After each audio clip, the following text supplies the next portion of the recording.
we're going to make classic horseradish cream. You can buy horseradish cream, but we thought we might as well show you how to make it and demystify it again, another thing. And I want people to see what horseradish really is, because few people know about it. Horseradish. Yes. Peel your horseradish first, and then what you need to do is you need to activate it, which might sound a little bit odd. But horseradish starts off and you can smell it. It's got a little bit of a whiff of heat to it. Yes. But you've got to grate it. Be careful sometimes, because it can be, depending on what time of year it is. But this time of year, they're very pungent. You grate your horseradish straight into a bowl. Always do a little bit extra to go with your Bloody Mary. Do you know what? Fresh horseradish is one of those things that once you've had it and you see how easy it is to make, you sort of never go back, do you? I don't, as you know, I love a jar, right? I love a jar, I think it's a good thing. But fresh horseradish, I'm with you. It just makes such a massive difference. It really does. So you grate it first, and then I said you've got to activate it.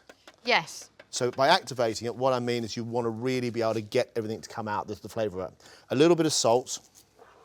Roll a lemon on a bench to be able to make sure that you can squeeze it first. Do you know the first time I made this was on MasterChef? I made a horseradish cream. Did you? Yeah, and activated it with my lemon juice. And what do the judges think?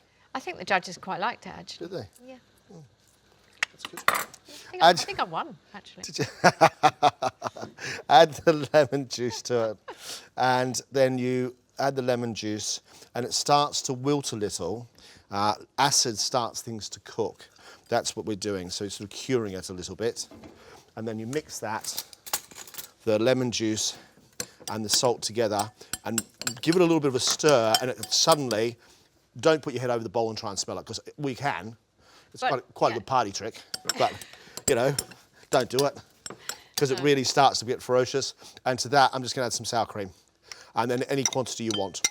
If you're going to make Bloody Mary, don't add the sour cream. So you're ready?